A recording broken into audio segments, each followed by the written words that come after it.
ओम। अनुच्छेद 19। अनुच्छेद 19 के अंतर्गत दिया गया है कि प्रत्येक व्यक्ति को वाक यानी बोलने की स्वतंत्रता है, लेकिन कुछ अधिकारों का संरक्षण है। जैसे 19 क के प्रथम भाग में दिया गया है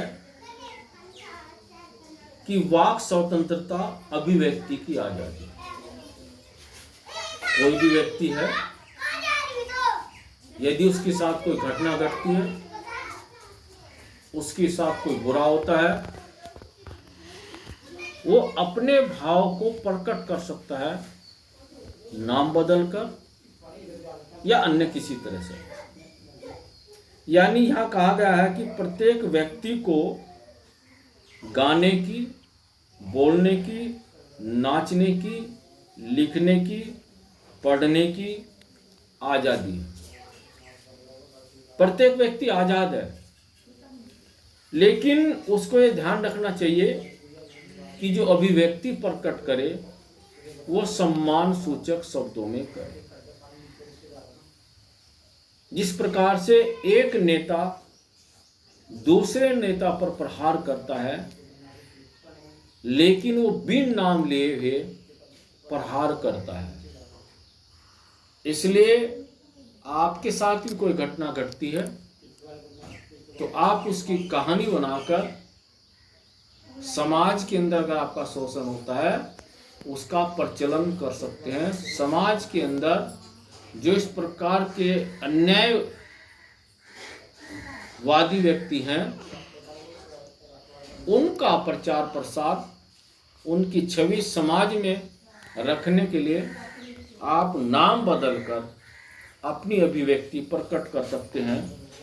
ये आपका अनुच्छेद 19 क के अंतर्गत दिया गया है। इसी के अंतर्गत कहा गया है कि व्यक्ति को प्रचार प्रसार करने की भी आज़ादी है, यानी मीडिया की भी आज़ादी है। लेकिन मीडिया को ये भी ध्यान रखना होगा कि जिस समय वो कोई चीज़ बोलती है मीडिया या मीडिया वाले समाचार पत्रों में देते हैं, तो उनको ध्यान रखना चाहिए ऐसे दस्तावेज जो राष्ट्र के लिए सुरक्षित हैं, ऐसे दस्तावेज जो देश की खुफिया एजेंसियां, खुफिया विभाग की जानकारी किसी विदेशों को ना दे, उसका ओपन नहीं करना चाहिए। और कोई भी चीज़ ऐसी ना हो जिसके कारण देश के अंदर दंगा भड़के। ऐसी बातों को मीडिया को प्रचार प्रसार नहीं करना चाहिए, यानी उसके लिए बैन है। सामान्यतः जो चीज़ उचित है, यदि कहीं किसी के साथ अन्याय होता है, कहीं किसी पर अत्याचार होता है, तो उसकी अभिव्यक्ति करने की आज़ादी प्रेस को है। लेकिन ध्यान रखना चाहिए राष्ट्र की सुरक्षा को खतरा ना हो। ये 19 क के अंतर्गत दिया गया है। 19 क 2 के अंतर्गत दिया गया कि प्रत्येक व्यक्ति को बोलने की आज़ादी है, लेकिन उसके बोलने के कारण देश की अखंडता का ध्यान रखना चाहिए, राज्य की सुरक्षा का ध्यान रखना चाहिए, भारत की प्रभुत्व का ध्यान रखना चाहिए। यानी भारत के न्यायालय के अंतर्गत जो नियम बने हैं उसके अनुसार ही जो राज्य के अंदर बिंदु बने हैं उनका ध्यान रखते समय हमें बोलना चाहिए। ऐसा शब्दों का प्रयोग नहीं करना चाहिए जिससे देश टूट सकता है। और ऐसे बहुत से व्यक्ति रहे हैं हिंदुस्तान के अंदर कि भारत के अंदर रहते थे, लेकिन अपने जो विरोधी देश हैं या विरोधी विचारधारा के लोग हैं उनके नारे लगाते थे। ऐसे लोग राष्ट्रद्रोही होते हैं। इसलिए उसकी पाबंदी भारत के संविधान के अनुच्छेद 19 क 2 क के अंतर्गत इस चीज़ का वर्णन किया गया है। इसी तरह से 19 ख के अंतर्गत कहा गया है कि प्रत्येक व्यक्ति को कहीं भी अपनी दृष्टि में कोई भी सम्मेलन करने का अधिकार है। वो चाहे किसी समाज के आधार पर करे या किसी अपनी जाति के आधार पर करे या राजनीतिक सम्मेलन कर सकता है, लेकिन जो सम्मेलन करेगा वो शांतिपूर्वक हो। उन सम्मेलनों में शस्त्रों का प्रयोग ना हो। लेकिन आज की विडंबना है कि आज जो भी प्रदर्शन करते हैं वो शस्त्रों के साथ करते हैं, शस्त्रों को लहराते हैं, लेकिन कानून की ध्वजा उखाड़ते हैं। और इसका दोष तथाकथित उस समय की सरकार को जाता है जो उन पर पाबंदी बैन नहीं लगा रहे हैं, जबकि भारत के संविधान में दिया गया है जो ऐसी कार्रवाई करता है, जो ऐसे शस्त्र लहराता है, उस पर उचित कार्रवाई होनी चाहिए। जो संविधान के अंतर्गत नियम बना उसके अनुसार उसको दंड देना चाहिए। ये आपका अभिव्यक्ति की आज़ादी में दिया गया है।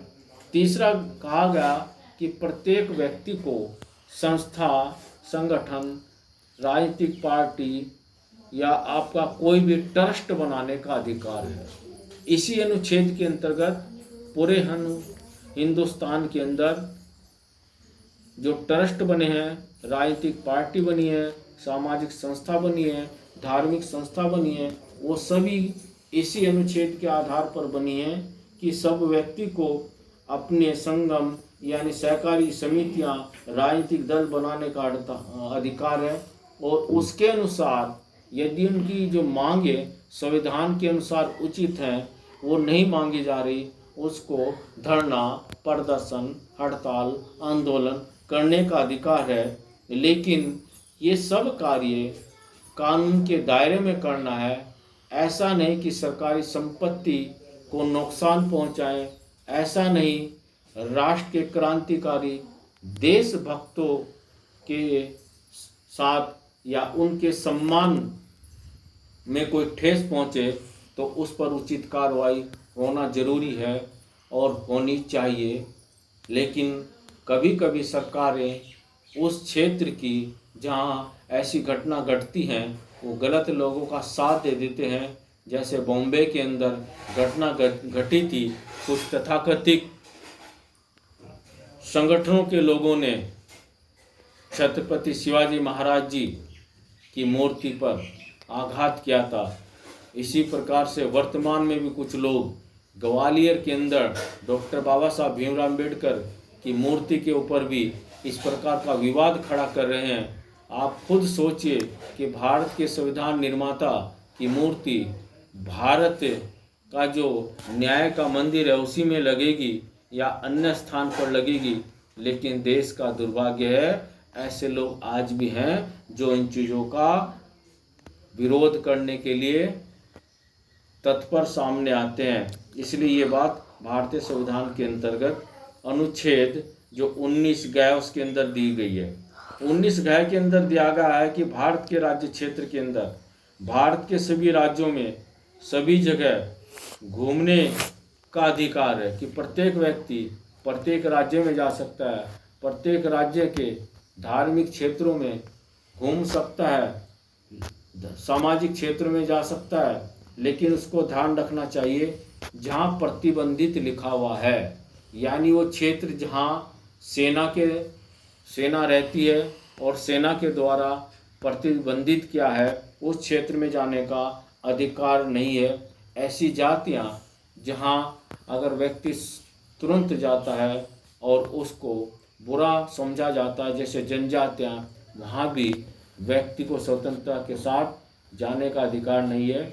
ऐसे शब्दों का कहने का भी अधिकार नहीं है ताकि उनकी भावनाओं पर ठेस पहुँच जाए और वहाँ कोई भी दंगा फिसाद हो जाए। तो ये भी आपका देश इसकी आज़ादी के अंदर वर्णन नहीं आता।